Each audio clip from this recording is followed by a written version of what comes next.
Brother good morning. Good morning sister. ஓம் சாந்தி. குஷி குஷியா இருக்கீங்களா? ஆமா சிஸ்டர், குஷி குஷியா இருக்கேன். நீங்க எப்படி இருக்கீங்க? குஷியா இருக்கும், பக்தியா இருக்கும். மகா வாக்கியங்களை காலையில படிக்கிறதே ஒரு குஷி தான். ஆமா சிஸ்டர், செம்ம போதையா இருக்குது. காலையிலேயே படிச்சுட்டு போனா அந்த நாள் முழுக்க ஜாலியா இருக்குதுல்ல. ஆமா, இன்னைக்கும் வர்தனம் சூப்பரா சொல்லியிருக்காரு சிஸ்டர். அப்பா வெரி குட். அதான் அன்பின் சக்தினால பறக்கும் கலையில பறந்துகிட்டே இருங்க அப்படின்னு சொல்லியிருந்தாரு. சரி, அது வர்தானத்துல பாக்கலாம். ஆமா, நிறைய விஷயம் சொல்லியிருக்காரு சிஸ்டர். இன்னைக்கும் பொதுவா விநாசத்தை பத்தியே சொல்லியிருக்காரு. விநாச காலத்தில் விபரீத புத்தி உடையவர்கள் அப்படின்னு சொல்லியிருக்காரு. அப்ப விபரீத புத்தி, அன்பு புத்தி, ரெண்டு புத்திய பத்தி சொல்லியிருக்காரு அப்பா. சரி, மல்லி படிங்க சிஸ்டர், பார்க்கலாம். ஓகே பிரதர், அந்த குஷியோட அப்படியே அப்பாவோட மகா வாக்கியங்களை கேட்போம். 12/12/2024 காலை முரளி, பாப் தாதா, மதுபன். ஓம் சாந்தி. இனிமையான குழந்தைகளே, பாபா கற்பிக்கும் இந்த படிப்பில் அளவற்ற வருமானம் இருக்கிறது. ஆகையினால் படிப்பை நன்றாக படித்துக் கொண்டே இருங்கள், தொடர்பு துண்டிக்கப்படக்கூடாது அப்படின்னு ஒரு அருமையான தலைப்பை கொடுத்திருக்காங்க பிரதர் அப்பா. ஆமா, படிப்பு தான் உங்களுக்கு வருமானத்திற்கான ஆதாரமா இருக்குது. அளவற்ற வருமானம், அன்லிமிட்டடான இன்கம் கிடைக்குது இந்த படிப்பின் மூலமா தான். பாபா கற்பிக்கக்கூடிய இந்த படிப்பின் மூலமா தான் அப்படின்னு சொல்றாரு. அப்புறம் ஓகே சிஸ்டர், வாசிங்க. அப்பா கேள்வி கேட்கிறாங்க, யாருக்கு விநாச காலத்தில் அன்பில்லாத புத்தி இருக்கிறதோ அவர்களுக்கு உங்களுடைய எந்த இடத்தில் சிரிப்பு வருகிறது? பதில், நீங்கள் விநாசம் இப்போது நெருங்கி விட்டது என்று சொல்லும் போது அவர்களுக்கு சிரிப்பு வருகிறது. பாபா இங்கே அமர்ந்து கொண்டிருக்கிறார், ஆனால் இங்கேயே இருக்க மாட்டார். பாபாவினுடைய வேலை தூய்மையாக்குவது என்பதை நீங்கள் தெரிந்துள்ளீர்கள். தூய்மையாகிவிட்டால் இந்த பழைய உலகம் விநாசமாகும், புதியது வந்துவிடும். இந்த சண்டையே விநாசத்திற்காகவே ஆகும். நீங்கள் தேவதையாக ஆகிவிட்டீர்கள் என்றால் இந்த கலியுகம் மோசமான உலகத்தில் வர முடியாது. அது விஸ்தாரம் மட்டும் இன்னொரு மட்டும் சொல்லுங்க சிஸ்டர், அதுக்கே பதில் மட்டும். பதில், நீங்கள் விநாசம் இப்போது நெருங்கி விட்டது. எதுக்காக அவங்க சிரிக்கிறாங்க அப்படிங்கறது கேக்குறாரு, சொல்றாரு அப்பா. விநாசம் உங்களுக்கு, அதனால ஆமா, விநாசம் நடக்க போகுதுன்னு சொல்லிட்டாலே அந்த அன்பில்லாத புத்தி உடையவர்கள் சிரிக்கிறாங்க அப்படிங்கறத சொல்றாரு. நீங்க விநாசம் வரப்போகுதுன்னு சொல்றீங்க, அவங்களுக்கு அதெல்லாம் கேட்டு சிரிப்பு தான் வருது அப்படிங்கறத சொல்றாரு. அதான் அன்பில்லாத புத்தி அப்படின்னு சொல்றாரு. தந்தை கிட்ட அன்பு வைக்காதவர்கள் அப்படிங்கறத மாதிரி சொல்றாரு அப்பா. பாபா எப்பவும் இங்கேயே அமர்ந்து இருக்கிறது இல்ல. அதனால நீங்க இப்ப சொல்றீங்க பாபா வந்திருக்காரு, பாபாவுடைய விஷயம் இப்ப நடந்துட்டு இருக்குது, இப்ப தூய்மை ஆகணும் அப்படிங்கறதெல்லாம் சொல்றீங்க. ஆனா அதெல்லாம் கேட்டா உங்களுக்கு சிரிப்பு வருது அப்படின்னு சொல்றாரு. பாபா இங்கேயே அமர்ந்து இருக்கிறது இல்ல, அவர் வேலையே தூய்மை ஆக்குறது தான். இப்ப நீங்க தூய்மை ஆகிட்டீங்க அப்படின்னா இந்த பழைய உலகம் விநாசமாகி புது உலகம் ஸ்தாபனை ஆயிடும். அதான் புது உலகம் வந்துடும். நீங்க அதுக்காக முயற்சி செய்துட்டு இருக்கீங்க. நீங்க தேவதை ஆயிட்டீங்கன்னா இந்த கலியுகம், இந்த பழைய கலியுகத்துக்கு நீங்க வர வேண்டியதே இல்லை அப்படின்னு சொல்றாரு அப்பா. ஓம் சாந்தி. ஆன்மீக தந்தை வந்து ஆன்மீக குழந்தைகளுக்கு புரிய வைக்கின்றார். நாம் மிகவும் எதுவும் புரியாதவர்களாக ஆகிவிட்டோம் என்று குழந்தைகள் புரிந்து கொள்கிறார்கள். மாயை ராவணன் முட்டாள்களாக்கிவிட்டான். புதிய உலகம் ஸ்தாபனையாக வேண்டும், அதற்காக பாபா கண்டிப்பாக வந்துதான் ஆக வேண்டும் என்பதை குழந்தைகள் புரிந்துள்ளீர்கள். 3 சித்திரங்கள் கூட இருக்கிறது. பிரம்மாவின் மூலம் ஸ்தாபனை, விஷ்ணுவின் மூலம் வளர்ப்பு, சங்கரின் மூலம் விநாசம். ஏனென்றால் செய்பவர் செய்விப்பவர் பாபாதான் அல்லவா? செய்விப்பவர் ஒருவரே ஆவார். முதலில் யாருடைய பெயர் வந்தது, யார் செய்கிறாரோ அவர் பிறகு யார் மூலமாக செய்விக்கின்றார் என்பது வருகிறது. செய்பவர் செய்விப்பவர் என்று சொல்லப்படுகிறது அல்லவா? பிரம்மாவின் மூலம் புதிய உலகத்தை ஸ்தாபனை செய்விக்கின்றார். நம்முடைய புதிய உலகம் எதை நாம் இப்போது ஸ்தாபனை செய்து கொண்டிருக்கிறோமோ இதனுடைய பெயரே தேவி தேவதைகளின் உலகம் என்பதையும் குழந்தைகளாகிய நீங்கள் தெரிந்துள்ளீர்கள். சொல்லிடுங்க பிரதர். மாயை உங்களை எந்த அளவுக்கு முட்டாளாக்கி வச்சிருக்குதுன்னு பாருங்க. அதான் ஆன்மீக தந்தை உங்களுக்கு புரிய வச்சிட்டு இருக்காரு. அப்ப நீங்க கூட புரிஞ்சுக்கிறீங்க நம்ம எந்த அளவுக்கு புரியாதவர்களா இருந்தோம் அப்படின்னு. இப்ப இந்த 3 சித்திரங்கள் கூட இருக்குது. அந்த 3 சித்திரங்களையும் கூட நல்ல விதத்துல புரிஞ்சுக்க முடியும் அப்படின்னு அந்த 3 சித்திரத்தை வச்சு சொல்றாரு. பிரம்மா, விஷ்ணு, சங்கரர் திரிமூர்த்தியின் சித்திரம். அதான் பிரம்மா மூலமா ஸ்தாபனை ஆகுது, விஷ்ணு மூலமா இந்த உலகம் பாலனை அடையுது, அதாவது ராஜ்யத்துக்கு போய் பாலனை செய்யறோம் இல்லையா உலகத்தை, அத சொல்றாரு. சங்கரர் மூலமா விநாசம் நடக்குது. இந்த 3 காரியங்களையும் செய்விப்பவர் யாரு? பரமாத்மாவா இருக்காரு. அப்ப யார் மூலமா இதெல்லாம் செய்விப்பார்? இந்த பிரம்மா மூலமா புது உலகத்தின் ஸ்தாபனை செய்யறாரு. அவரை விஷ்ணுவா ஆக்கி, அதாவது பிரம்மாங்கிறவரு தூய்மையற்றவர், அவரையே அந்த ஆத்மாவை தூய்மையாக்கும் போது அவர் விஷ்ணுவா லட்சுமி நாராயணனா மாறிடுறாரு அப்படிங்கறத சொல்றாரு. அப்ப அவர் மூலமாவே பாலனை நடக்குது. இவர் அந்த அந்த தூய்மை ஆகிறதுக்கான காரியம் நடக்குது இல்லையா, தபம் செய்யணும், யோகா செய்யறோம் இல்லையா, பாவ கர்மங்களை அழிக்கக்கூடிய காரியம் செய்யறோம் இல்லையா. அப்ப அதன் மூலமா சங்கரர் உருவாகிறாரு, அதன் மூலமா விநாசம் ஆகுதுங்கிறாரு. படைப்பு, பாலனை, அந்த அழித்தல், இந்த 3 காரியம், படைத்தல், காத்தல், அழித்தல் சொல்றாங்க இல்லையா பக்தியில கூட, அதுக்கான விஷயங்கள் இங்கதான் புரிய வைக்கிறார். பரமாத்மா வந்துதான் இந்த காரியங்களை செய்விக்கிறார் அப்படிங்கறத சொல்றாரு. அதான் செய்பவர் செய்விப்பவர், யார் மூலமா செய்யறாரு, எப்படி செய்யறாரு, யார் மூலமா செய்ய வைக்கிறாரு அப்படிங்கிற விஷயத்த புரிஞ்சுக்கிட்டீங்க அப்படிங்கிறாரு. சத்தியுகத்தில் தேவி தேவதைகள் தான் இருக்கிறார்கள், வேறு யாரையும் தேவி தேவதைகள் என்று சொல்லப்படுவதில்லை. அங்கே மனிதர்கள் இருப்பதே இல்லை. ஒரு தேவி தேவதா தர்மம் தான் இருக்கிறது, வேறு எந்த தர்மமும் இருப்பது இல்லை. உண்மையில் நாம் தான் தேவி தேவதைகளாக இருந்தோம். அடையாளங்கள் இருக்கின்றன என்ற நினைவிற்கு குழந்தைகளாக்கி நீங்கள் இப்போது வந்துள்ளீர்கள். இஸ்லாமியர்கள், பௌத்தர்கள், கிறிஸ்துவர்கள் போன்ற அனைவருக்கும் அவரவருடைய அடையாளம் இருக்கிறது. நம்முடைய ராஜ்யம் இருந்த போது வேறு யாரும் இருக்கவில்லை. இப்போது மற்ற அனைத்து தர்மங்களும் இருக்கின்றன, நம்முடைய தேவதா தர்மம் மட்டும் இல்லை. கீதையில் மிகவும் நல்ல நல்ல வார்த்தைகள் இருக்கின்றன, ஆனால் யாரும் புரிந்து கொள்ள முடியாது. விநாச காலத்தில் அன்பில்லாத புத்தி மற்றும் அன்பான புத்தி என்று பாபா கூறுகிறார். சொல்லிடுறீங்களா பிரதர்? அந்த கீதையில சொல்றாரு. இப்ப அந்த சத்தியுகம், திரேதாயுகம், அந்த ஆதிசநாதன தேவி தேவதா தர்மத்தை பத்தி விஷயங்கள் எதுவுமே கிடையாது. கீதையில மட்டும் ஒரு சில வார்த்தைகள் இருக்குது, அதையும் படிச்சா கூட யாருக்கும் புரியாது அப்படிங்கிறார். இங்க மற்ற தர்மத்தினுடைய அடையாளங்கள்லாம் இருக்குது.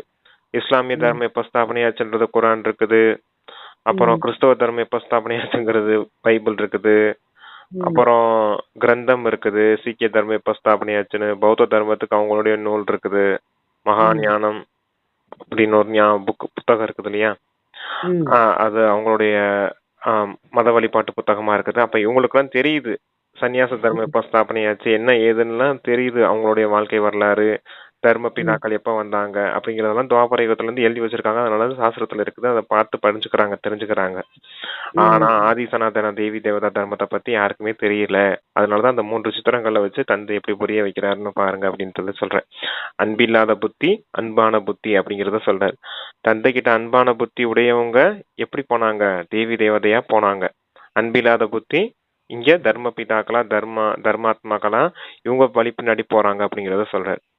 பரமாத்மா மீது நம்பிக்கை, ஆத்மாக்கள் தான் நாம, பரமாத்மா தான் நம்முடைய தந்தைன்னு புரிஞ்சுக்கிட்டு அந்த அன்பு புத்தியுடையவங்க தேவி தேவதையா தூய்மையானவர்களா இருக்காங்க, தூய்மையானவர்களா போனாங்க அப்படிங்கறத சொல்றாரு.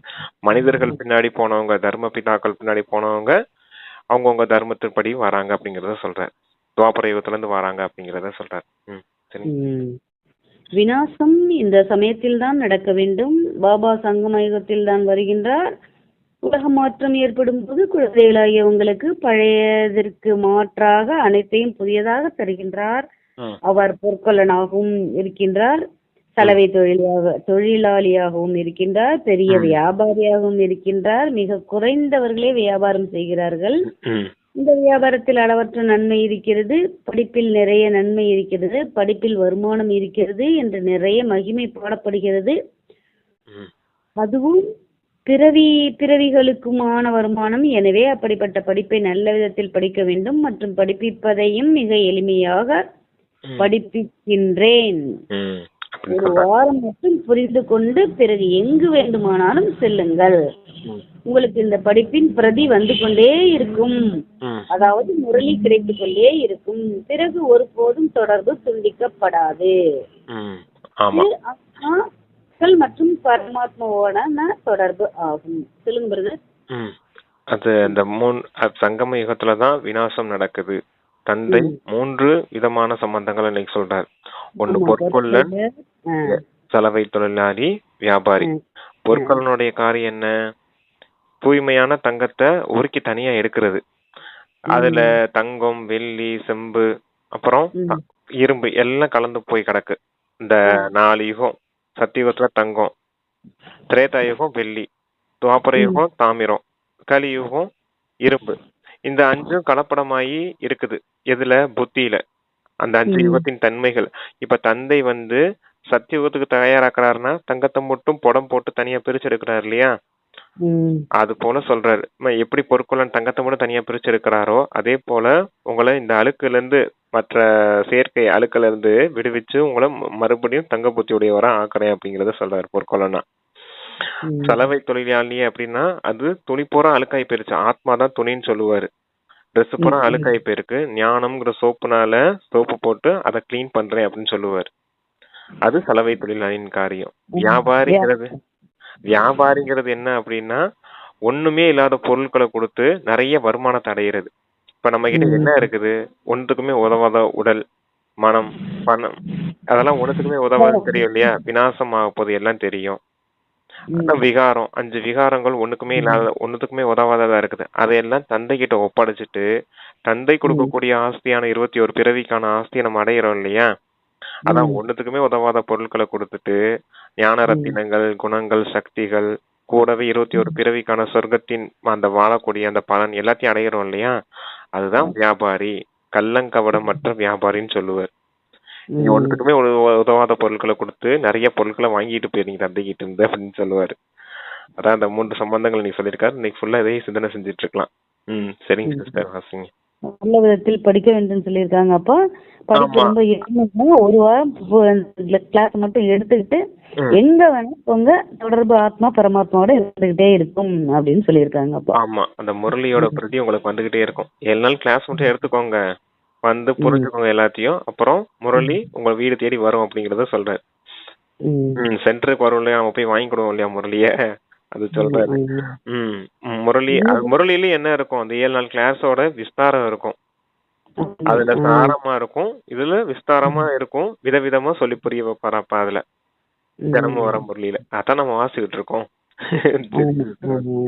முந்தி சொன்னாரு, முந்தி பேப்பர்ல வந்துச்சு, இப்ப எல்லாரும் ஆன்லைன்ல வந்துட்டோம். இப்ப எல்லாம் வீட்டுல கையிலே கிடைக்குது நமக்கு. ஆமா, இன்னும் வரப்போற குழந்தைங்களுக்கு இன்னும் ஃபாஸ்டா செய்ய முடியுமா புருஷார்த்தம்? அவங்க ஒரே செகண்ட்ல இந்த உலகமே நமக்கு வேணும் அப்படின்னு சொல்லிட்டு டக்குன்னு அந்த ஞாபகத்தை எடுத்துருவாங்களாம். ஆமா, அது அந்த உளுத்து போன கட்டை எப்படி பத்திக்கிட்டு எரிய முடியா வேமா? நம்மளாம் பச்சை மரம் சரியா, நம்மள பச்சை மரத்தை வெயில்ல காய வச்சு அப்புறமேலதான் அதை எரிக்க முடியும். நமக்கு லேட் ஆகும் பச்சை மரத்தை எரிக்கிறதுக்கு. ஆனா காஞ்ச விறகு எரிக்கிறது ஈஸியா இருக்கும் இல்லையா? அவங்களுக்கு புரிஞ்சு தரும். மொத்த உலகமும் ஒன்றுக்குமே இல்லாதது இங்க இருக்கிறது பேசாம போயிடலாம் பாப்பா சொல்றது கேட்டு அப்படின்னு ஈஸியா புரிஞ்சுக்கிடுவாங்க. அப்ப அவங்களுக்கு அந்த ஞானம் கிடைக்கும் போது அதான் பத்திக்கிட்டு எரியும் அப்படின்னு சொல்லுவாங்க. சரி, கீதையில் கூட விநாச காலத்தில் அன்பில்லாத புத்தி அழியும், அன்பான் புத்தி வெற்றி அடையும். அதாவது கீதையில் கூட விநாச காலத்தில் அன்பில்லாத புத்தி அழியும், அன்பான புத்தி வெற்றி அடையும் என்பது இருக்கிறது. இந்த சமயத்தில் மனிதர்கள் ஒருவர் மற்றவரை வெட்டி கொலை செய்கிறார்கள் என்பதை நீங்கள் தெரிந்துள்ளீர்கள். இவர்களைப் போல் கோபம் அல்லது விகாரம் வேறு யாரிடத்திலும் இல்லை. திரௌபதி அழைத்தார் என்றும் பாடப்பட்டுள்ளது. நீங்கள் அனைவரும் திரௌபதிகள் என்று பாபா புரிய வைத்துள்ளார். பகவானுடைய மகா வாக்கியம் பாபா கூறுகின்றார், குழந்தைகளே இப்போது விகாரத்தில் போகாதீர்கள், நான் உங்களை சொர்க்கத்திற்கு அழைத்து செல்கிறேன். நீங்கள் தந்தையாகிய என்னை மட்டும் நினைவு செய்யுங்கள். இப்போது விநாச காலம் அல்லவா? யார் சொல்வதையும் கேட்பதில்லை, சண்டையிட்டுக் கொண்டே இருக்கிறார்கள். அவர்களுக்கு அமைதியாக இருங்கள் என்று எவ்வளவு சொல்கிறார்கள், ஆனால் அமைதியாக இருப்பதில்லை. தங்களுடைய குழந்தைகளிடமிருந்து விடுபட்டு யுத்த மைதானத்திற்கு செல்கிறார்கள். அத சொல்றாரு. அதனால அந்த கீதையில சொல்லக்கூடிய வசனம் எதுனா, விநாச காலத்தில் அன்பு புத்தி, விநாச காலத்தில் விபரீத புத்தின்னு எழுதி வச்சிருக்காங்க அந்த கீதையில. அதுக்கான அர்த்தமே தெரியல. இந்த கௌரவர்கள் பாண்டவர்கள் இருக்காங்க இல்லையா, அந்த விஷயத்தான் சொல்லி அங்க புரிய வச்சிருக்காங்க. ஆனா இங்க கௌரவர்கள்ன்றவங்க அஞ்ஞானி ஆத்மாக்கள், அவங்கதான் அன்பில்லாத புத்தி அப்படின்னு சொல்றாரு. அன்பான புத்தி பாண்டவர்கள் அப்படிங்கறது நம்மள சொல்றாரு. சரிங்களா? பாண்டவர்கள் கௌரவர்கள் பத்தி பின்னாடி சொல்லுவாரு. அதுக்கடுத்து என்ன சிஸ்டர் சொன்னாரு? அமைதியாக இருங்கள். அதாவது அந்த சண்டை, அந்த கோபத்தை பத்தி சொல்லியிருந்தாரு. கோபம் இந்த சண்டையிட்டுக்கிட்டே இருக்காங்க இன்னமும். அதான் அன்பில்லாத புத்தி இருக்கவங்க என்ன செய்வாங்க, சண்டையிட்டு கோபம் பட்டுக்கிட்டே இருக்காங்க அப்படின்றத சொல்றாரு. அதான் ஒருத்தர் மாத்தி கொலை செய்து கொள்றாங்க அப்படிங்கறத சொல்றாரு. அப்புறம் திரௌபதி அழைத்தாள், கிருஷ்ணர் வந்தார் அப்படின்னு காமிச்சிருக்காங்க. அப்ப இந்த திரௌபதியான நீங்க தான் திரௌபதிங்க, நீங்க தான் அழைச்சிங்க பாபாவை, எங்களை தூய்மையற்ற நிலையில இருந்து தூய்மையாக்குங்க அப்படின்னு. அதனாலதான் பாபா வந்திருக்காரு உங்களை தூய்மையாக்குறதுக்காக. அங்க கூட 21 பிறவி 21 சேலையை கொடுத்ததா காமிச்சிருக்காங்க. நேத்து கூட பார்த்தோம் இல்லையா? அப்ப 21 பிறவி சேலை, 21 சேலை என்ன அப்படின்னா நம்மளோட 21 பிறவி தூய்மையான வாழ்க்கையை தாரேன் அப்படிங்கறத சொல்றாரு அப்பா. அதான் சொர்க்கத்துல தூய்மையானவர்களா இருப்போம் இல்லையா, விகாரத்துல செல்ல மாட்டோம் இல்லையா, அதுதான் நான் உங்களை தேவதையா ஆக்க வந்திருக்கேன். இப்போது நீங்கள் விகாரத்தில் செல்லக்கூடாது, தூய்மையாகணும்னு சொல்றாரு. அதாவது ஆனால் அமைதியாக இருப்பதில்லை, தங்களுடைய குழந்தைகளிடமிருந்து விடுபட்டு யுத்த மைதானத்திற்கு செல்கிறார்கள். குழந்தைகள்னா பற்று. அமைதியாக இருப்பதில்லை, குழந்தைகளிடமிருந்து விடுபட்டுனா அந்த பற்றிலிருந்து விடுபட்டு மறுபடியும் போர்க்களத்துக்கு சண்டையிட வந்துடுறாங்க அப்படிங்கறத சொல்றாரு. மனசுல நடக்கக்கூடிய விஷயம் சிஸ்டர். பற்றும் பிரச்சனை தானே, கோபமும் சண்டையிடுறதும் இதுதானே, விகாரங்கள் தானே. தூய்மையற்ற நிலை காம விகாரமும் தூய்மையற்றது தானே. அந்த விகாரங்களை பத்தி சொல்லிட்டு இருக்காரு. காமத்தை பத்தி சொன்னார் திரௌபதி, கோபத்தை பத்தி சொன்னார் சண்டையிடுறது, குழந்தைகளை பத்தி சொல்றாரு பற்று. Okay okay. எவ்வளவு மனிதர்கள் இறந்து கொண்டே இருக்கிறார்கள். மனிதர்களுக்கு எந்த மதிப்பும் இல்லை. மதிப்பு இருக்கிறது என்றால், மகிமை இருக்கிறது என்றால் அது இந்த தேவதைகளுக்குத்தான் இருக்கிறது. இப்போது நீங்கள் இப்படி ஆவதற்காக முயற்சி செய்து கொண்டிருக்கிறீர்கள். உண்மையை சொல்வது என்றால் இந்த தேவதைகளை விடவும் உங்களுடைய மகிமை அதிகமாகும். உங்களுக்கு இப்போது பாபா கற்பித்துக் கொண்டிருக்கிறார். எவ்வளவு உயர்ந்த படிப்பாக இருக்கிறது. படிக்கக்கூடியவர்கள் நிறைய பிறவிகளின் கடைசியில் முற்றிலும் தமோ பிரதானமாக இருக்கிறார்கள். நான் எப்போதும் சதோ பிரதானமாகவே இருக்கின்றேன். நான் குழந்தைகளாகிய உங்களுடைய கீழ்ப்படிந்த சேவகனாகி வந்துள்ளேன் என்று பாபா கூறுகின்றார். நாம் எவ்வளவு மோசமானவர்களாக ஆகிவிட்டோம் என்று சிந்தனை செய்து பாருங்கள். பாபா தான் நம்மை ஆஹா ஆஹா என்ற நிலைக்கு மாற்றுகின்றார். பகவான் வந்து மனிதர்களுக்கு கற்பித்து எவ்வளவு உயர்ந்தவர்களாக மாற்றுகின்றார். நான் நிறைய பிறவிகளின் கடைசியில் உங்கள் அனைவரையும் தமோ பிரதானத்தில் இருந்து சதோ பிரதானமாக்க வந்துள்ளேன் என்று பாபா அவரே கூறுகின்றார். இப்போது உங்களுக்கு கற்பித்துக் கொண்டிருக்கின்றேன். நான் உங்களை சொர்க்கவாசியாக்கி இருந்தேன். பிறகு நீங்கள் எப்படி நரகவாசியாக ஆனீர்கள்? யார் மாற்றியது என்று பாபா கேட்கின்றார். சொல்லுங்க பிரதர். அதான் அங்க சாஸ்திரத்துல கூட எழுதி வச்சிருக்காங்க, தேவதைகளோட உயர்ந்தவர்கள் பிராமணர்கள் அப்படின்னு. அது எந்த பிராமணர்கள்? நீங்க தான். நீங்க தான் தேவதைகளோட உயர்ந்தவர்கள். அதனாலதான் விராட ரூபத்துல உச்சி குடும்பியா பிராமணர்களை காமிச்சிருக்காங்க. தேவதையும் முகத்துலதான் காமிச்சிருக்காங்க. முகத்துக்கு மேல இருக்கிறது தானே உச்சி. அப்ப அந்த உச்சியில இருக்கக்கூடியவங்க பிராமணர்கள் நீங்க தான் அப்படின்னு சொல்றாரு. ஏன்னா பகவான் கிட்டயே பாடம் படிக்கக்கூடியவங்களா நீங்க இருக்கீங்க. இந்த பாடத்தின் மூலமா தான் நீங்க தேவதையாவே ஆகுறீங்க. அதனாலதான் நீங்க உயர்ந்தவர்கள் அப்படின்னு சொல்றாரு. இங்க ஆசிரியருங்கிற சம்பந்தம் படிக்க வைக்கிறாரு இல்லையா. அப்புறம் சேவாதாரியா வந்திருக்கேன், உங்களுக்கு தூய்மையற்றவங்களை தூய்மையாக்குறதுக்காக வந்திருக்கேன். இப்ப சேவை தானே அது. ஆசிரியர் பணி கூட சேவை தானே, சர்வீஸ் தானே அது கூட. அதனாலதான் சேவாதாரின்னு சொல்றாரு. நான் கூட சேவை செய்யறதுக்கு தான் வந்திருக்கேன். நீங்க 84 பிறவி சக்கர சுத்தி வந்திருக்கீங்க. முதல்ல உங்களை நான் சொர்க்கவாசி ஆக்கியிருந்தேன், நீங்க நரகவாசி ஆயிட்டீங்க அப்படிங்கிறாரு. நான் உங்களை சத்துவ பிரதான நிலைக்கு உயர்த்துறதுக்காக வந்து சத்துவ பிரதான நிலைக்கு உங்களை உயர்த்தினேன். மீண்டும் நீங்க 84 பிறவி எடுத்து தமோ பிரதானமா ஆயிட்டீங்க. இப்ப மறுபடியும் தமோ பிரதானமான உங்களை சத்துவ பிரதானமாக்குறதுக்கு இந்த பாடத்தை கற்பிக்கிறேன் மறுபடியும் 5000 வருஷத்துக்கு அப்புறம் வந்து திருப்பியும் அப்படிங்கிறாரு. இதுதான் முழு ஞான அர்த்தம் திருப்பி சொல்றாரு. உங்களை ஆக்கியிருந்தேன், எப்படி நரகவாசி ஆனீர்கள், யார் மாற்றியது என்று பாபா கேட்கிறார். யார மாத்தினது? இந்த 5 விகாரங்கள் தான். முன்னாடி சொன்னார் இல்லையா, திரௌபதி கதை, அப்புறம் தந்தையிற கதை, இந்த குழந்தைகள் பற்று, எப்படி எல்லாம் பந்தனத்துக்குள்ள போய் மாட்டினீங்க, என்னென்ன பிரச்சனை ஆச்சு அப்படின்னு சொல்றது. விநாச காலத்தில் அன்பில்லாத புத்தி அழிவுக்கானது என்று பாடப்பட்டுள்ளது. அன்புள்ள புத்தி வெற்றியும், பிறகு எந்த அளவிற்கு அன்புள்ள புத்தியாக இருப்பீர்களோ, அதாவது அதிகம் நினைவு செய்வீர்களோ, அந்த அளவிற்கு உங்களுக்குத்தான் நன்மையாகும். யுத்த மைதானம் அல்லவா, கீதையில் என்ன மாதிரியான யுத்தத்தை பற்றி சொல்லப்பட்டிருக்கிறது என்பதை யாருமே தெரிந்திருக்கவில்லை. நீங்கள் அவர்கள் கௌரவர்களுக்கும் ஆண்டவர்களுக்கும் யுத்தம் என்று காட்டிவிட்டார்கள். கௌரவ சம்பிரதாயம் பாண்டவ சம்பிரதாயமும் இருக்கிறது, ஆனால் யுத்தம் எதுவும் இல்லை. யார் பாபாவை தெரிந்திருக்கிறார்களோ அவர்களை பாண்டவர்கள் என்று சொல்லப்படுகிறது.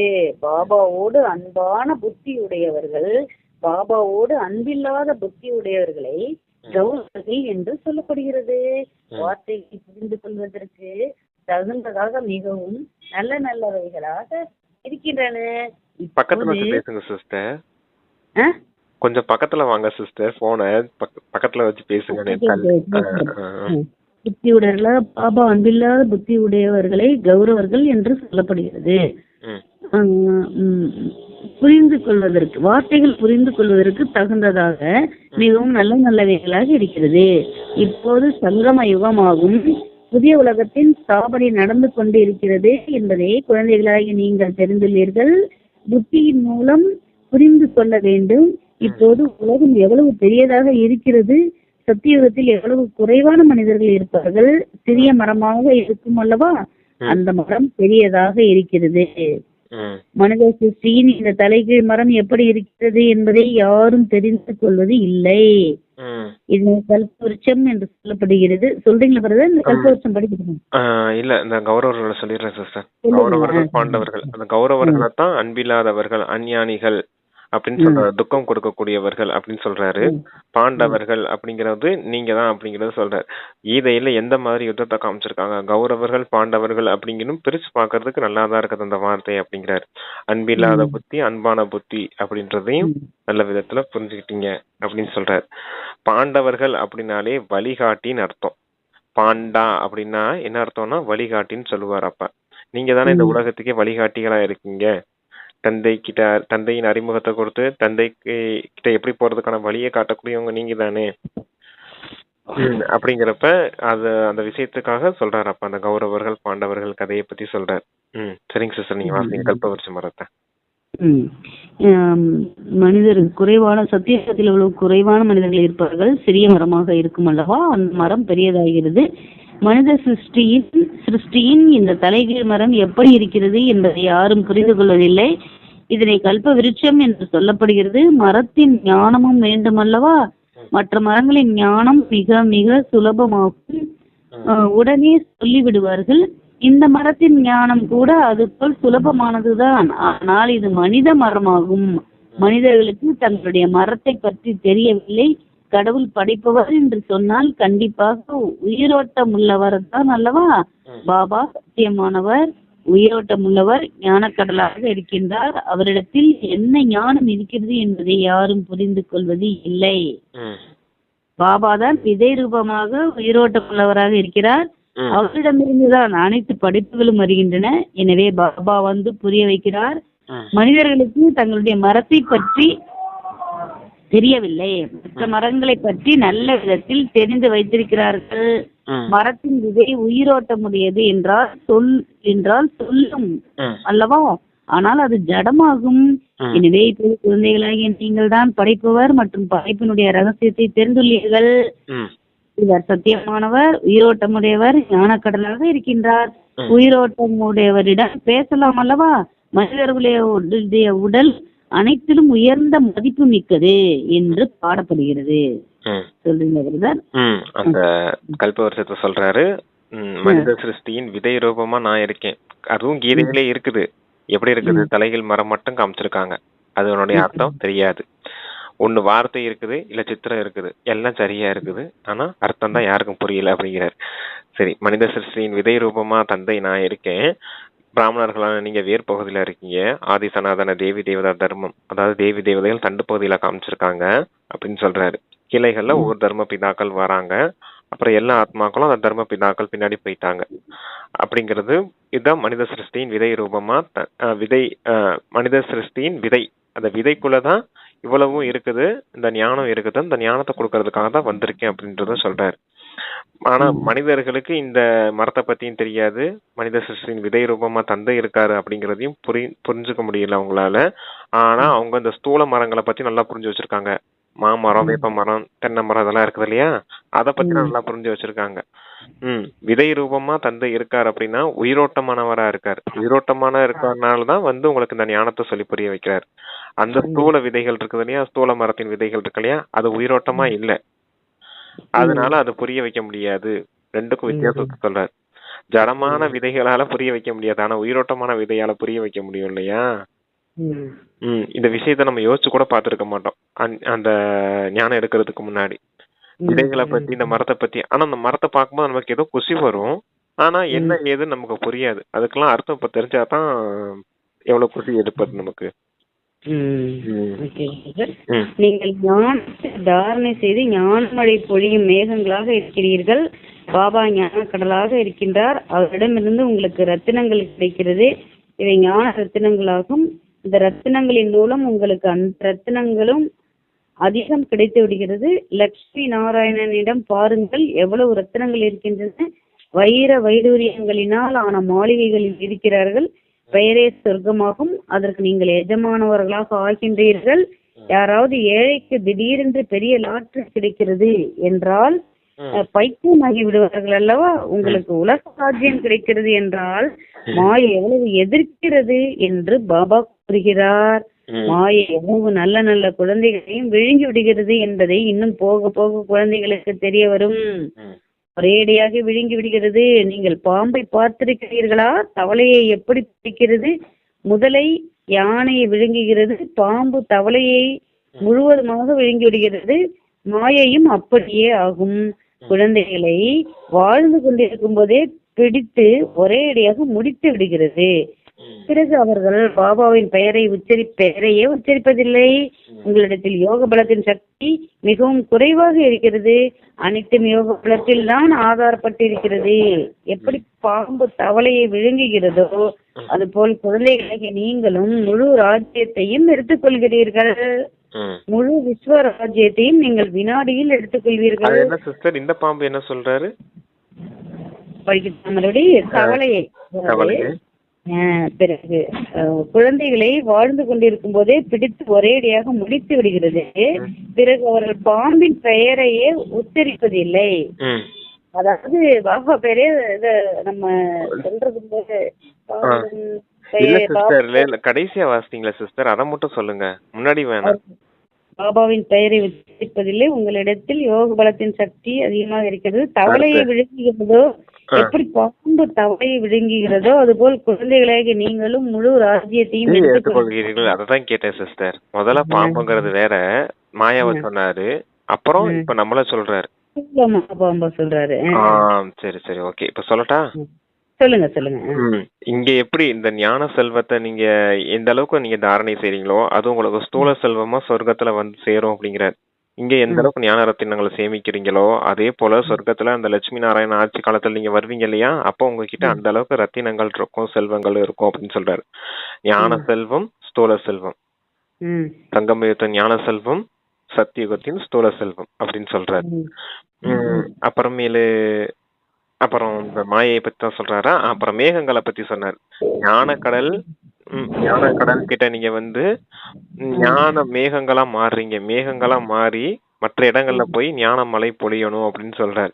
இந்த ஞான விஷயத்த மற்றவங்களுக்கு சொல்லித்தரோம் இல்லையா, அதுக்காக மற்ற இடத்துங்கள்ல தந்தை கிட்ட இந்த கடல் கிட்ட அதாவது மதுபன்ல ஞானம் சொல்றா இல்லையாப்பா, அங்க ஞான ரத்தினங்களை நிறைய சேமிச்சுக்கணும். கடல் கிட்ட இருந்து நல்லா உறிஞ்சுக்கணும் தண்ணீரை போறான். அத ஞான நீரப்புற உறிஞ்சுக்கிட்டு மற்ற இடங்களுக்கு போய் ஞான மழை பொழியணும் அப்படின்னு சொல்ற. எப்படி அடுத்து மாயை சொல்ல வராரு. ம். ம். பாம்பு தான் மாயை. தவளைங்கிறது குழந்தைங்க. குழந்தைங்கள எப்படி மாயை முழுசா விழுங்கிடுது அப்படிங்கறத சொல்றாரு. தவளையான குழந்தைங்கள மாயை முழுசா விழுங்கிடுது அப்படின்னு சொல்றாரு. அப்புறம் முதல்ல மாயா, யானைங்கிறது குழந்தைங்க. அதையும் விழுங்குற மாதிரி காமிச்சிருக்காங்களா, கஜேந்திர மோட்சம் அப்படின்னு. அப்ப இந்த சித்திரங்கள்லாம் உங்களுடைய நினைவு சின்னம் அப்படின்னு சொல்றாரு. முதல்ல சொன்னது மாயை பாம்பு போல இருக்குது, தவளையான குழந்தைங்க உங்களை விழுங்கிருது. சரியா? ஆனா நல்ல முயற்சி செய்தீங்கன்னா எப்படி ஆயிடும்னா, பாம்பு நீங்க ஆயிடுவீங்க, சொர்க்க ராஜ்யத்தை முழுசா எடுத்துருவீங்க அப்படிங்கிறது. தவளைங்கிறது இங்க சொர்க்கத்தை சொல்றாரு அப்பா. ரெண்டுக்கும் கம்பாரிசன் சொல்றாரு சிஸ்டர். முதல்ல பாம்ப மாயைன்னு சொன்னாரு, தவளைய குழந்தைங்கன்னு சொன்னாரு. அப்புறம் அடுத்து பாம்ப குழந்தைங்கன்னு சொல்றாரு, தவளைய சொர்க்க ராஜ்யத்தை சொல்றாரு, உதாரணமா சொல்றாரு. எப்படி படிக்கிறீங்களா? படிங்க. ஆயுதங்கள் அதெல்லாம் ஒண்ணும் இல்ல, அவர்கள் ஸ்தூல ஆயுதங்கள் கொண்டு கொடுத்தாருங்க. இல்ல அந்த தவளையை கிட்ட அடுத்து வாங்க சிஸ்டர்.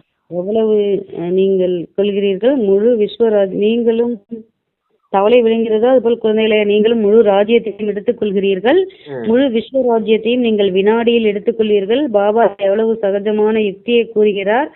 ஆயுதங்கள் எதுவும் இல்லை, பாபா ஞான யோகத்தின் அஸ்திர சஸ்திரங்களை கொடுக்கிறார். அவர்கள் ஸ்தூல ஆயுதங்கள் போன்றவற்றை கொடுத்து விட்டார்கள். நாம் எப்படி இருந்து எப்படி ஆகிவிட்டோம் என்று குழந்தைகளாகிய நீங்கள் இந்த சமயத்தில் கூறுகின்றீர்கள். என்ன வேண்டுமானாலும் சொல்லுங்கள், நாம் கண்டிப்பாக அப்படி இருந்தோம், மனிதர்களாகத்தான் இருந்தோம். ஆனால் குணம் மற்றும் அவகுணம் என்று இருக்கிறது அல்லவா? தேவதைகளிடத்தில் தெய்வீக குணம் இருக்கிறது. ஆகையினால் அவர்களுடைய மகிமை பாடுகிறார்கள். தாங்கள் சர்வ குணங்களும் நிறைந்தவர்கள், நாங்கள் குணமில்லாதவர்களாக இருக்கிறோம், எங்களிடத்தில் குணங்கள் எதுவும் இல்லை. இந்த சமயத்தில் முழு உலகமும் குணமற்றதாக இருக்கிறது. அதாவது ஒரு தெய்வீக குணமும் இல்லை. குணங்களை கற்றுக் கொடுக்கக்கூடிய பாபாவையே தெரிந்திருக்கவில்லை. ஆகையினால் விநாச காலத்தில் அன்பில்லாத புத்தி என்று சொல்லப்படுகிறது. சொல்லுங்க பிரதர். பாபா உங்களுக்கு ஞானம் யோகம்ன்ற ஆயுதங்களை கொடுக்கிறார். ஞான சங்கு, யோக சக்கரம், யோக சுயதர்சன சக்கரம் இருக்கு இல்லையா, அது, தாரணைங்கிற கதை, அப்புறம் தாமரைப்பூ சேவை செய்யறதுக்காக, விடுபட்டு அன்பார்ந்து சேவை செய்யறதுக்கான தாமரைப்பூ, இதெல்லாம் ஸ்தூல ஆயுதங்கள்லாம் அங்க காமிச்சிட்டாங்க அப்படிங்கிறாரு. தந்தை உங்களுக்கு சூட்சமா கொடுத்த ஞான யோகம் தாரணை சேவைங்கிற 4 சப்ஜெக்ட அவங்க ஸ்தூல ஆயுதமா கொடுத்துட்டாங்க அப்படின்னு சொல்றாரு. அப்ப இந்த ஸ்தூல ஆயுதங்களுக்கான விஷயங்கள்லாம் இல்ல, எல்லாம் புத்திக்கான விஷயங்கள் அப்படிங்கிற, மனம் புத்திக்கான விஷயங்கள் அப்படின்னு சொல்றாரு. அடுத்து சிஸ்டர் என்ன சொன்னாரு? குணங்களை பத்தி சொல்லிடுறாரு. அவகுணங்கள், நம்மளும் மனிதர்கள் தான், தேவதைகளும் மனிதர்கள் தான். ஆனா குணங்கள் அவங்களுக்கு சர்வ குணங்களும் சம்பன்னமா இருந்ததுனால அவங்களுக்கு மகிமை இருக்குது அப்படிங்கிறார். இப்ப நம்ம கிட்ட எந்த குணமும் இல்ல, மொத்தமா அவகுணமுடையவரா ஆயிட்டோம். அதனாலதான் விநாச காலத்தில் அன்பில்லாத புத்தி அப்படின்னு சொல்லி வச்சிருக்காங்க அப்படிங்கறத சொல்றாரு. ஏன்னா குணங்களை கத்துக் கொடுக்கக்கூடிய பாபாவே தெரிஞ்சுக்கலன்னா அவங்களை என்னன்னு சொல்ல முடியும்? அன்பில்லாத புத்தின்னு தான் சொல்ல முடியும் அப்படிங்கிறார். ஆனா குழந்தைங்க, நீங்க அப்பாவை தெரிஞ்சுக்கிட்டீங்க, அப்பா கிட்ட வந்துட்டீங்கன்னா நீங்க அன்பான புத்தியுடையவர்கள் அப்படின்னு சொல்றாரு. எல்லாம் விநாச நேரத்துக்கான சமயத்துக்கான விஷயம் அப்படின்றாரு. சரி சார். Okay brother. ஆகையினால் விநாச காலத்தில் அன்பில்லாத புத்தி என்று சொல்லப்படுகிறது. இப்போது சங்கம யுகத்தில் விநாசம் ஆகித்தான் தீர வேண்டும். இப்போதுதான் பழைய உலகம் விநாசம் அடைந்து புதிய உலகம் ஸ்தாபனை ஆகிறது. இதனை விநாச காலம் என்றும் சொல்லப்படுகிறது. இது கடைசி விநாசமாகும். பிறகு அரை கல்பத்திற்கு எந்த சண்டையும் நடப்பதே இல்லை. மனிதர்களுக்கு தெரியவில்லை விநாச காலத்தில் அன்பில்லாத புத்தி இருந்தது என்று. அன்பில்லாத புத்தி இருந்தது என்றால் கண்டிப்பாக பழைய உலகம் விநாசமாகும் அல்லவா? இந்த பழைய உலகத்தில் எவ்வளவு ஆபத்துகள் இருக்கின்றன, இறந்து கொண்டே இருக்கிறார்கள். பாபா இந்த சமயத்தின் நிலையை கூறுகிறார். நிறைய வித்தியாசம் இருக்கிறது அல்லவா? இன்றைக்கு பாரதத்தின் நிலை எப்படி இருக்கிறது, நாளை பாரதம் என்னவாக இருக்கும், இன்றைக்கு இது இருக்கிறது, நாளை நீங்கள் எங்கே இருப்பீர்கள், முதலில் புதிய உலகம் எவ்வளவு சிறியதாக இருந்தது என்பதை நீங்கள் தெரிந்துள்ளீர்கள். சங்கம யுகத்துக்கு அப்புறம், சங்கம யுகத்துலதான் விநாசம் நடக்குது. அப்புறம் அரை கல்பத்துக்கு எந்த வித சண்டையும் பிரச்சனையும் எதுவும் இருக்காது. அரை கல்பத்துக்கு சுகமானவர்களா ஆயிடுவீங்க. அப்ப இந்த சங்கம யுகத்துல எப்படி, இந்த சங்கம யுக சமயத்துல எப்படிப்பட்டவங்களா இருக்காங்க? மொத்தமா அன்பில்லாதவர்களா இருக்காங்க, சண்டையிட்டு இருக்காங்க, குணங்கள் ரொம்ப மோசமா இருக்குது அப்படின்னு சொல்றாரு. அதான். வேற என்ன சொன்னாரு? மாளிகை அதாவது எவ்வளவு சிறியதாக இருந்தது நீங்கள் எனக்கு தெரிஞ்சது. ஆமா அங்கே அங்க. மாளிகை எவ்வளவு வைர வைடூரியங்கள் இருக்கின்றன. ம். பக்தி மார்க்கத்தில் கூட உங்களுடைய கோயில்களில் என்ன குறைவாகவா இருக்கிறது ம். அப்படின்னு சொல்லி கேட்டிருக்காங்க.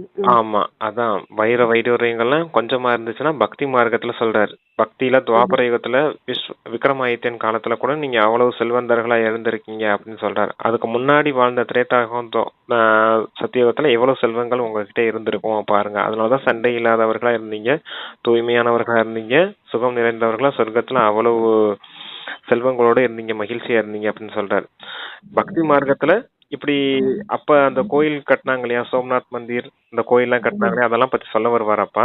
அதையும் சொல்லிடுறேன். ஒவ்வொரு கோயிலையும் எவ்வளவு செல்வங்களை சேமிச்சிருப்பாங்க. வெறும் சோம்நாத் கோயில் மட்டும் தான் கட்டினாங்களா அந்த சமயத்துல? சுத்தி சுத்தி பக்கத்துல இருக்கவங்க எல்லாம் கட்டுவாங்க இல்லையா? இவங்க கிட்ட மட்டும் தான் செல்வம் இருந்துச்சா? எல்லாருக்கிட்டையும் செல்வம் இருந்துச்சா? எல்லாருக்கிட்டையும் செல்வம் இருந்துச்சு. அப்ப எல்லாருமே கோயில் கட்டினாங்க அப்படின்றத சொல்றாரு. இந்த இந்திய வரலாற்றிலேயே அதிகமாக இடிக்கப்பட்ட கோவில் எதுனா அது அந்த சோம்நாத் கோவில் தான். திருப்பி மறுபடியும் புனரமைக்கப்பட்டு மறுபடியும் கட்டப்பட்ட கோயிலும் அதுதான். அதிக அளவுல இடிக்கப்பட்ட கோயிலும் அதுதான். திருப்பி அதை மறுபடியும் சீரமைச்சு கட்டப்பட்ட கோயிலும் அதுதான். அவ்வளவு விசேஷமான கோயில். அதான் சொல்றாருப்பா, அவ்வளவு செல்வத்தையும் அங்க சேமிச்சு வச்சிருந்தாங்க அப்படின்றத சொல்றாரு. ஓகே பிரதர், படிக்கிறேன். பக்தி மார்க்கத்தில் கூட உங்களுடைய கோயில்களில் என்ன குறைவாகவா இருக்கிறது? ஒரு சோம்நாத் கோயில் மட்டுமா இருக்கும்? யாராவது ஒருவர் உருவாக்கினால் அவரை பார்த்து மற்றவர்களும் உருவாக்குவார்கள். ஒரு சோம்நாத் கோயிலில் எவ்வளவு கொள்ளையடித்தார்கள். பிறகு தங்களுடைய நினைவு சின்னத்தை உருவாக்கியுள்ளார்கள். அப்போது சுவர்களில் கற்கள் போன்றவற்றை வைக்கிறார்கள். இந்த கற்களுக்கு என்ன மதிப்பு இருக்கும்? இவ்வளவு சிறிய வைரத்திற்கு கூட எவ்வளவு விலை இருக்கிறது? பாபா நகை வியாபாரியாக இருந்தார். ஒரு குன்றுமணி அளவு வைரம் இருந்தது, 90 ரூபாய். இப்போது அதனுடைய மதிப்பு ஆயிரக்கணக்கில் இருக்கிறது. கிடைப்பதே இல்லை, மதிப்பு அதிகம் கூடிவிட்டது. இந்த சமயத்தில் வெளிநாடுகள் போன்ற இடங்களில் நிறைய செல்வம் இருக்கிறது. ஆனால் சத்தியுகத்திற்கு முன்னால் இவை ஒன்றுமே இல்லை. ஆமா, தந்தைக்கிட்ட அப்ப பிரம்மா பாபா பத்தி சொல்றாரு. பிரம்மா பாபா கிட்ட குண்டுமணி அளவுக்கு சின்ன வைரம் ஒண்ணு இருந்துச்சான். அதனோட விலை அந்த சமயத்துல 90 ரூபாயாம். அப்புறம் கொஞ்ச காலம் போகும் போதே விலையெல்லாம் ரொம்ப ஜாஸ்தியா போயிடுச்சு. அது ஆயிரக்கணக்கில் போயிடுச்சு அப்படின்றத சொல்றாரு அந்த காலத்துல. இப்ப எல்லாம் லட்சக்கணக்கில் கோடிக்கணக்கில் போயிடுச்சு. அப்ப சொல்லுவாரு பிரம்மா பாபா, கொசுறு கொடுப்பாங்க பாத்திரிக்கலாம். இப்ப கடையில போய் மார்க்கெட்ல ஏதாவது கடையில போய் காய்கறி வாங்குறோம் அப்படின்னா கொத்தமல்லி கருவேப்பிலை கொடுப்பாங்க இல்லையா, சும்மா ஃப்ரீயா கொடுப்பாங்க இல்லையா, ஓசியா கொடுப்பாங்க, கொசுறுன்னு சொல்லுவாங்க. அது கொடுப்பாங்க இல்லையா. அதே போல பிரம்மா பாபா வியாபாரம் செய்யும் போது ஒரு 100 வைரத்துக்கிட்ட வாங்கினாங்க அப்படின்னா, ஒரு குறிப்பிட்ட அளவுக்கு வைரம் வாங்கினாங்கன்னா கொசுறு கொடுப்பாங்களாம். ஒரு 4-5 வைரத்தை ஃப்ரீயா எடுத்துட்டு போங்க அப்படின்ற மாதிரி.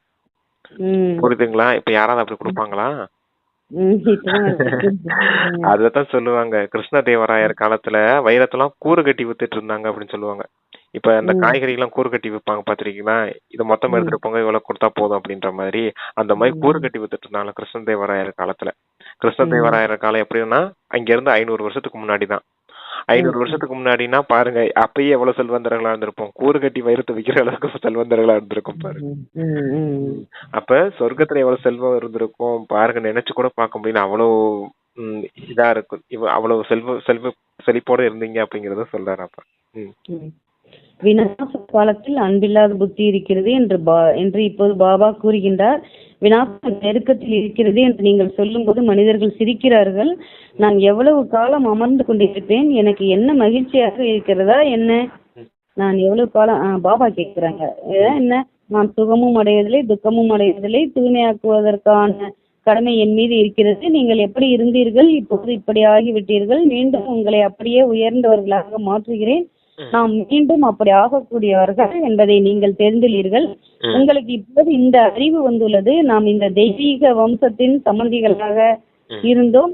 ராஜ்யம் இருந்தது, பிறகு அப்படியே தங்களுடைய ராஜ்யத்தை இழந்தோம். பிறகு மற்றவர்கள் வர ஆரம்பித்தார்கள். இப்போது இந்த சக்கரம் முடிகிறது. லட்சக்கணக்கான ஆண்டுகளின் விஷயம் இல்லை என்பதை இப்போது நீங்கள் புரிந்து கொள்கிறீர்கள். இந்த சண்டையே விநாசத்தினுடையது ஆகும். அமைதியாக இறப்பார்கள், எந்த கஷ்டமும் ஏற்படாது, மருத்துவமனைகள் போன்றவை இருக்காது, சேவை செய்வதற்கு அழுவதற்கு யார் இருப்பார்கள்? அங்கே இந்த வழக்கமே இல்லை.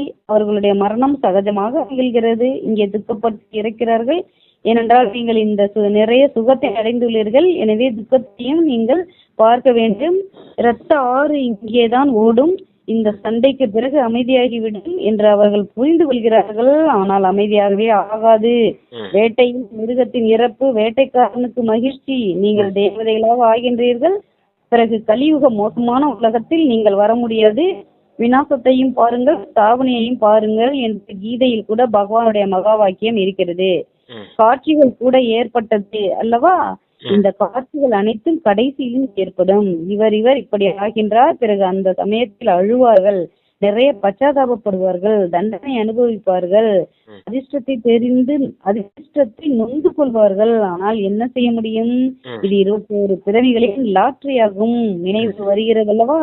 காட்சி இல்லாமல் யாருக்கும் தண்டனை கிடைக்க முடியாது. நீதி விசாரணை குழு அமரும் அல்லவா?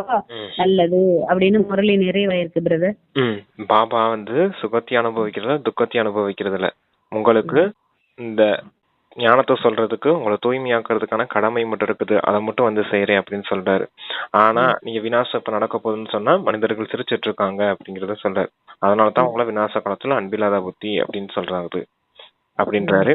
அப்புறம் இந்த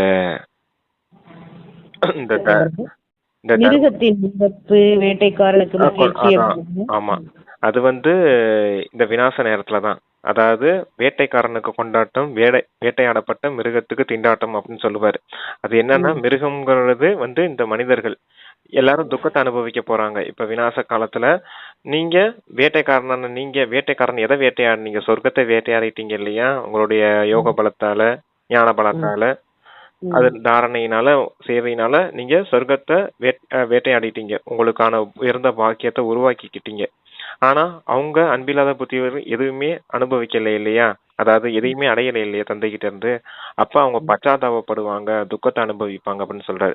தர்மராஜபுரில தண்டனையை அனுபவிப்பாங்க.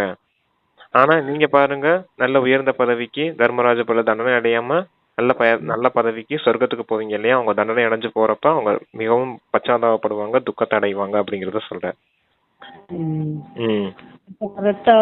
மருத்துவமனைகள் இருக்காது, அதெல்லாம் அந்த விநாசம் நடக்கும் போது சொல்றாரு. அதெல்லாம் அங்க மருத்துவமனைகள் எதுவும் இங்க இருக்காது. அதாவது சொர்க்கத்துல சொல்றாரு, அங்க சொர்க்கத்துல அங்க மருத்துவமனைகள் எதுவும் தேவைப்படாது. ஏன்னா இயல்பாவே ஆரோக்கியமானவர்களா இருப்பீங்க. இங்க விநாசம் நடக்கும் போது மருத்துவமனை இருக்காது. மொத்தமாவே ஒரு பைத்தியக்கார ஹாஸ்பிட்டல் மாதிரி மாறிடும் அப்படின்னு சொல்லுவாரு. விநாச நேரத்துல ஒருத்தவங்க மாறி 5 விகாரங்களுக்கு வசமாயிட்டா என்ன ஆகும்? குரங்கு போல ஆயிடுவோம் இல்லையா? குரங்கு திடீர்னு பார்த்தோன்னா ஒரு விதமா செய்யும் பாத்திருக்கீங்களா? பைத்தியம் போல செஞ்சுக்கிட்டு இருக்கோம் குரங்கு. அது போல ஆயிடுவாங்க மனிதர்கள் மொத்தமா. எதுவுமே அவங்கள்ட்ட பேசவும் முடியாது, செய்யவும் முடியாது. 5 விகாரங்களுக்கு உட்பட்டு இருந்து அப்படி மோசமாயிடுவாங்க அப்படிங்கிறதுக்காக சொல்றாரு அப்பா. சரி சிஸ்டர். காட்சிகள் அனைத்தும் கடைசியிலும் ஏற்படும் சொன்னாங்க. பச்சாதாபப்படுவார்கள், அனுபவிப்பார்கள், அதிர்ஷ்டத்தை நொந்து கொள்வார்கள். ஆனால் என்ன செய்ய முடியும்? அதெல்லாம் சொல்லிட்டீங்களா பிரதர்? சொல்லிட்டேன் சிஸ்டர். சரி, ஓகே. தண்டனை கிடைக்கும் அல்லவா? காட்சி இல்லாமல் யாருக்கும் தண்டனை கிடைக்க முடியாது. நீதி விசாரணைக்கு அமரும். தர்மராஜபுரியில சொல்றாரு, அது காட்சி கிடைக்கும், அப்ப பச்சாதாபப்படுவாங்க, அனுபவிக்க வேண்டியது இருக்கும், அதிர்ஷ்டத்தை பார்த்து வந்து கொள்வாங்க. அதெல்லாம் சொல்லிட்டேன் சிஸ்டர். சரி, ஓகே பிரதர். இனிமேலும் இனிமையான காணாமல் போய்க்கால் எடுக்கப்பட்ட செல்ல குழந்தைகளுக்கு தாயும் தந்தையுமா பாப்தாதாவின் அன்பு நினைவுகள் மற்றும் காலை வணக்கம். ஆன்மீக குழந்தைகளுக்கு ஆன்மீக தந்தை நமஸ்காரம். தாரணைக்கு அப்பா 2 பாயிண்ட்ஸ் கொடுத்திருக்காங்க. முதல் பாயிண்ட், தங்களுக்குள் ஞான ரத்தினங்களை தாரணை செய்து ஞான மழை பொழியும் மேகங்களாக ஆக வேண்டும்.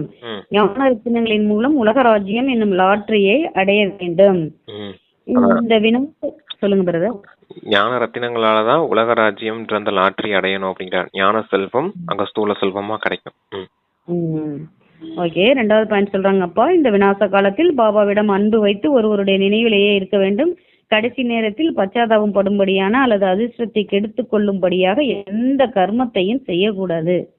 ஒரு தந்தை நினைவுல இருக்கணும். விநாச நேரத்துல தவறான கர்மம் எதுவும் செய்யக்கூடாது. இறுதியில தர்மராஜபுரியில பச்சாதாபம் அனுபவிக்கிற அளவுக்கு எந்த ஒரு தவறான கர்மமும் செய்திடாதீங்க அப்படிங்கிறாரு. எச்சரிக்கையோட இருக்க. பச்சாதாபப்பட்டு தண்டனை அனுபவிக்கிற மாதிரி எந்த பாவ கர்மமும் செஞ்சு அதிர்ஷ்டத்தை கெடுத்து கொள்ளும்படியாக செய்யக்கூடாது. ஆமா அப்படின்னு அப்பா சொல்றாங்க. எச்சரிக்கை அது. நம்ம முன்னெச்சரிக்கையா இந்த வாக்கியங்களை இன்னைக்கு வச்சுட்டு இன்னைக்கு யோகா பண்ணுவோம். ம் ஓகே பிரதர். ம் என்ன பிரதர் வரதானம் கொடுக்கறாங்க. ம் சதா சிநேகியாகி பறக்கும் கலையின் வரதானத்தை அடைந்து நிர்ணயிக்கப்பட்ட வெற்றி என்னும் நினைவில் கவலையற்றவராகுக. அன்பான குழந்தைகளுக்கு பாப்தாதாவிடமிருந்து பறக்கும் கலைக்கான வரதானம் கிடைத்து விடுகிறது. பறக்கும் கலை மூலம் பாப்தாதாவிற்கு அருகில் சென்று விட்டால் எப்படிப்பட்ட ரூபத்தில் மாயா வந்தாலும் உங்களை தொடக்கூட முடியாது. பரமாத்மாவின் குடைக்கு உள்ளே ம் மாயாவின் நிழல் கூட வர முடியாது. அன்பு முயற்சியை விளையாட்டாக மாற்றிவிடும். ம் அடுத்து அன்பு ஒவ்வொரு காரியத்திலும் நிர்ணயிக்கப்பட்ட வெற்றியின் ஸ்திதியை அனுபவம் செய்விக்கின்றது. ம் அன்பான குழந்தைகள் ஒவ்வொருவரும் எப்பொழுதும் கவலையற்று இருப்பார்கள் அப்படின்னு அப்பா வரதானத்துக்கு விஸ்தாரம் கொடுத்திருக்காங்க பிரதர். ம் அன்பான குழந்தைகளுக்கு பாப்தாதாவிடமிருந்து பறக்கும் கலைக்கான வரதானம் கிடைக்குது அப்படிங்கிறார். யார் அன்பா இருக்காங்களோ அவங்க பறக்கும் கலையில இருப்பாங்க. அதுக்கான வரதானம் பாபா கிட்ட இருந்து இயல்பாவே கிடைக்குது அப்படிங்கிறார். அப்ப பாபா கிட்ட இருந்து அந்த பறக்கும் கலையின் மூலமா பாபா கிட்ட நீங்க அருகாமையில போயிட முடியும் அப்படிங்கிறார். பாபா கிட்ட அருகாமையில போயிட்டீங்கன்னா மாயையினுடைய எந்த ஒரு ரூபமும் அங்க வர முடியாது அப்படின்னு பரமாத்மாவின் குடைநிலையில இருக்கும் போது மாயை நிழல் கூட உங்க பக்கத்துல நெருங்க முடியாது. அந்த அளவுக்கு பாதுகாப்பா இருப்பீங்க அப்படிங்கிறாரு. அன்பு உங்களுடைய முயற்சிய இந்த அன்பு ஈஸியாக்கிடும், ஒரு விளையாட்டு போல மாற்றி விட்டுரும் அப்படிங்கிறாரு. விளையாட்டு தானே, பறக்கும் கலையில பறந்து போறோம் அப்படின்னா பாபா கிட்ட நம்ம மெடிடேஷன் பண்றதே ஒரு விளையாட்டு போல தானே இருக்குது. அத சொல்றாரு. அன்பு உங்களை விளையாட்டு அந்த முயற்சியிலிருந்து கடினமான முயற்சியிலிருந்து விடுவிச்சு ஒரு விளையாட்டு போல அனுபவம் செய்ய வைக்கும் அப்படிங்கிறாரு. அன்பு நிர்ணயிக்கப்பட்ட வெற்றியின் அனுபவம் செய்விக்கும் அப்படிங்கிறார். நிர்ணயிக்கப்பட்ட வெற்றி எது அப்படின்னா என்னன்னா, போன கல்பத்திலேயே நான் இந்த பயிற்சி எல்லாம் செஞ்சு மாயையை வெற்றி அடைஞ்சிட்டேன். இந்த கல்பத்திலையும் நான் வெற்றி அடைய போறேன். நான் கல்ப வெற்றியாளன் அப்படிங்கிற அந்த நினைவின் அந்த ஸ்திதியை உருவாக்கிடும் அந்த அன்பு அப்படின்னு சொல்றாரு. அடுத்து அன்பான குழந்தைகள் எப்பவும் கவலையற்றவர்களா இருப்பாங்க. ஏன்னா எது நடந்தாலும் நன்மைக்கு தான் நடக்கும். நேற்றும் நன்மைக்கு தான், இன்னைக்கும் நன்மைக்கு தான், நாளைக்கும் நன்மைக்கு தான். அதான் இந்த இறந்த காலம், நிகழ்காலம், வருங்காலம் எல்லாமே நன்மைக்கு தான் நடக்குது அப்படின்றத நல்ல விதத்துல புரிஞ்சிருப்பாங்க. நம்ம கூட தந்தை இருக்காரு, அதனால சதா பாதுகாப்பா இருக்கும் அப்படிங்கிற அந்த கவலையற்ற நிலை இருக்கும் அப்படிங்கறத சொல்றாரு அப்பா. சூப்பர் வரதான் அது. திரும்ப திரும்ப நம்ம படிச்சு பார்த்து தாரணைக்கு எடுத்துக்கணும். ஆமா, என்ன சொன்னான் இருக்கு. நான் கல்ப வெற்றியாளன். எதுவும் புதியது இல்லை என்ற நினைவின் மூலம் ஆடாது இருந்தால் மகிழ்ச்சியில் ஆடிக்கொண்டே இருப்பீர்கள். எதுவும் புதியது இல்லை என்ற நினைவின் மூலம் ஆடாது இருந்தால், அடாது அசையாம இருந்தால் மகிழ்ச்சியில் ஆடிக்கொண்டே இருப்பீர்கள். ஆமா, இதுதான் நத்திங் நியூ. இந்த கல்ப வெற்றியாளன் சொன்னேன் இல்லையா, எதுவுமே புதுசுல இந்த உலகத்துல. இந்த டிராமா எதுவுமே புதுசுல 5000 வருஷத்துக்கு அப்புறம் என்ன நடந்துச்சோ அதான் திரும்பி நடந்துட்டு இருக்குது. யாராவது எவ்வளோ சண்டை போட்டுட்டு இருந்தாங்க கூட அப்ப கூட நத்திங் நியூ தான். யாராவது கத்தி எடுத்து சண்டை போட்டு குத்திட்டு வெட்டிட்டு என்ன பண்ணிட்டு இருந்தாலும் சரி, போன கல்பத்துல இதே போலதான் நடந்துச்சு, இப்போ இதே போலதான் நடக்குது. இதுல என்ன இருக்குது? ஒண்ணு இல்லையே. அப்ப மனம் புத்தி என்ன இருக்கும்? ஆடாம அசையாம இருக்கும், நிதானமா இருப்பீங்க. அப்படி இருந்தீங்கன்னா உங்களுடைய மனம் புத்தி சதா மகிழ்ச்சியில் நடனம் ஆடிக்கொண்டே இருக்கும். ஞான ஸ்வரூபமா ஆயிட்டீங்கன்னு அர்த்தம். நத்திங் நியூ பாயிண்ட்ல மட்டும் ஸ்ட்ராங் ஆயிட்டீங்கன்னு வச்சுக்கோங்க. ஞான ஸ்வரூப ஆத்மான்னு சொல்லுவாரு. ஞான ஸ்வரூப ஆத்மா எப்பவும் மனம் புத்தி ஆடாத அசையாத நிலையிலே இருப்பாங்க. அப்ப ஞான நடனம் உள்ள ஆடிக்கிட்டே இருப்பாங்க அப்படின்றது சொல்றாரு. மகிழ்ச்சியில் நடனம் ஆடிக்கொண்டே இருப்பார்கள். அதத்தான் இன்னொரு வார்த்தையில சொல்லுவார், சத்தியமானவர்கள் சதா குஷியில் நடனம் ஆடிக்கொண்டே இருப்பார்கள். எங்க ஞானம் இருக்குமோ அங்க சத்தியம் இருக்கும். சத்திய ஞானம் தானே சொல்றாங்க. அத நத்திங் நியூன்றது ஞானம், அது சத்தியமான தந்தை கிட்ட இருந்து கிடைச்சதுனால அது சத்திய ஞானம். இத புரிஞ்சுக்கிட்டதுனாலதான் சதா குஷியில் நடனம் ஆடிக்கொண்டே இருப்பார்கள் அப்படின்னு சொல்லுவார். சூப்பர் ஸ்லோகன், சூப்பர் வரதானம். முரளியும் அப்படியே அந்த ஸ்லோகன்ல கொடுத்தாங்கப்பா. ஆமா சிஸ்டர். இதுல முழு முரளியும் எப்படி வந்துச்சுன்னா, அன்பான புத்தி, அன்பில்லாத புத்தி, விநாச காலத்தில் விபரீத புத்தி, விநாச காலத்தில் அன்பு புத்தி, விநாச புத்தியே சொல்லியிருந்தார். அப்புறம் அந்த வைரமணி, அந்த குண்டுமணியை ஞாபகம் வச்சுக்கணும். கொசுறு கொடுப்பாங்கன்னு சொன்னேன் இல்லையா, சொர்க்கத்துல எவ்வளவு வைரம் கிடைக்கும்? இந்த கிருஷ்ணதேவராயர் காலத்துல கூட எவ்வளவு கூறு கட்டி விக்கிற அளவுக்கு செல்வந்தர்களா இருந்திருக்கும். சோம்நாத் கோயில்ல கூட அவ்வளவு செல்வம் இருந்துச்சு. ஆனா இப்ப நம்ம கிட்ட ஒண்ணும் இல்ல. அந்த விலைய பாருங்க. அப்ப கூட பாபா காலத்துல கூட 90 ரூபாய் 1000 ரூபாய் தான் இருந்துச்சு. இப்ப லட்சக்கணக்குல கோடிக்கணக்குல போயிடுச்சு. இப்ப எல்லாம் விநாசமா போகுது. மறுபடியும் எல்லா சுரங்கமும் சொர்க்கத்துல மேலேறி வரப்போகுது. அதெல்லாம் போய் நம்ம அனுபவிக்க போறோங்கிற குஷியில இருக்கணும். Okay sister, thank you. அருமையான முரளி, பாபாவுக்கு நன்றி. Thanks brother. அனாதி ஆதி சொருபங்களை ஆத்மாக்கள் விரைவாக அறிந்து கொள்ளட்டும் இந்த முரளியை கேட்பதன் மூலம்.